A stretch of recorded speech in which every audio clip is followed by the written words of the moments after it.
إنك أنت العليم الحكيم. رب اشرح لي صدري ويسر لي أمري واحلل عقدة من لساني يفقهوا قولي. أما بعد. Yang saya hormati, saya muliakan para habaib, para kiai, para asatidz, hadirin yang dirahmati oleh Allah Subhanahu wa taala, wabil khusus Habib Thaha As-Sagaf, kemudian kepada para kiai yang lainnya yang tidak bisa kami sebutkan satu persatu, tapi tidak menghormat kami kepada mereka semuanya. Hadirin yang dirahmati oleh Allah Subhanahu wa taala, syukur alhamdulillah kita barusan sama-sama mengirimkan amal saleh kepada almarhumah Ibu Umi Hani yang mana pendak 1 tahunnya. Mudah-mudahan apa yang kita lakukan yang dilakukan oleh keluarga, Allah Subhanahu wa taala menjadikan sebab diampuni segala dosanya, diangkat derajatnya, dan Allah Subhanahu wa taala jadikan kuburannya sebagai kuburan surga, dan tentunya Allah Subhanahu wa taala masuk ke dalam surganya. Amin ya rabbal alamin. Hadirin rahmati Allah Subhanahu wa taala, ada salah satu yang ditulis oleh Al-Habib Abdullah bin Alawi Al-Haddad dalam kitabnya Risalatul Mu'awanah. Di situ di akhir kitabnya disebutkan bahwa Allah Subhanahu wa taala pernah mewahyukan kepada Nabi Ibrahim. Allah Subhanahu wa taala mewahyukan kepada Nabi Ibrahim dalam suhufnya. Karena kitab suci yang diturunkan oleh Allah Subhanahu wa taala yang kita ketahui itu ada 4, ada Taurat, Zabur, Injil, dan Al-Quran. Tapi selain itu ada seluruh lembaran-lembaran yang pernah diturunkan oleh Allah Subhanahu wa taala, baik kepada Nabi Syekh bin Adam, diturunkan kepada Nabi Ibrahim, dan diturunkan kepada Nabi Musa, dan ada beberapa suhuf yang pernah diturunkan oleh Allah Subhanahu wa taala. Di antaranya disebutkan di kitab Al-Habib Al-Haddad tadi bahwa Allah Subhanahu wa taala mewahyukan di dalam suhuf Ibrahim. Wahyu Allah Subhanahu wa taala wa 'alal akhiri. Kata Allah Subhanahu wa taala wa 'alal akhiri ayyakuna lahu arba' sa'at.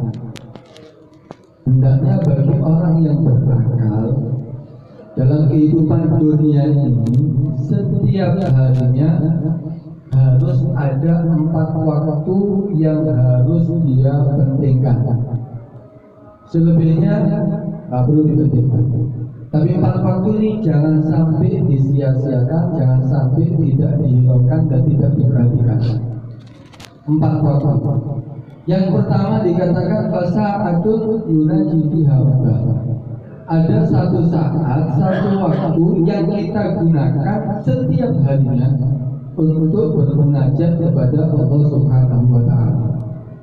Selain kewajiban yang kita lakukan baik daripada salat 5 waktu ataupun salat rawatib, salat sunnah-sunnah yang lainnya, kita juga sediakan waktu untuk bermunajat kepada Allah Subhanahu wa taala. Kapan waktu itu ditentukan? Kita yang menentukan, tapi usahakan dalam waktu tersebut kita istiqomah di dalam menjalankannya. Kalau dikatakan oleh Habib Ahmad bin Hasan Attas, jangan sampai daripada beberapa waktu ini kita sia-siakan, karena di dalam 4 ada beberapa waktu ini yang dikatakan oleh Habib Ahmad bin Hasan Attas, di dalamnya banyak daripada anugerah rahmat pemberian dari Allah Subhanahu wa taala. Yang pertama waktu qabla fajar, sebelum subuh, kalau bisa kita bangun walaupun hanya salat 2 rakaat. Walaupun cuma kita berzikir sejenak sebelum subuh, kita bangun minta sama Allah, karena di saat itu doa mustajab. Kemudian yang kedua, mulai terbit fajar sampai terbit matahari ukuran 1 tombak. Gunakan saat itu untuk bermunajat kepada Allah.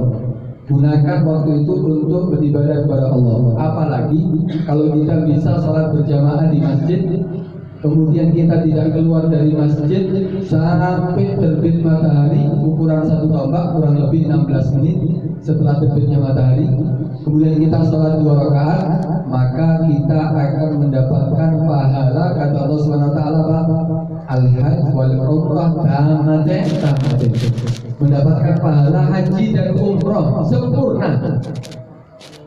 Karena itu kita bisa melakukan haji dan umrah setiap hari. Kalau kita bisa memanfaatkan waktu setelah sholat subuh berjamaah di masjid, tidak keluar dari masjid sampai terbit ukuran matahari, terbit matahari ukuran 1 tombak, kurang lebih 16 menit, kemudian kita sholat 2 rakaat. Setelah itu kita pulang, mendapatkan pahala haji dan umroh. Kita sekarang sulit mau berangkat haji dan umroh, biaya besar, dan apalagi masih belum dibuka. Ini setiap hari kita bisa mendapatkan pahala tersebut. Tapi memang di saat-saat ini memang paling nikmatnya tidur. Karena itu perlu apa? Berusaha. Harus perlu ada pengorbanan. Kalau kita biasakan tidur, insya Allah terbiasa tidur. Tapi kalau kita biasakan tidur, sulit, beban bagi kita kalau akan tidur. Kemudian ada waktu lagi yaitu qoblal ghurub. Mulai waktu asar sampai tenggelam matahari. Itu juga waktu dikabulkan dan dianugerahkan rizqul batin, rizki secara batin. Karena itu salah kita, orang tua kita setiap setelah asar sampai maghrib mengadakan acara rawhah.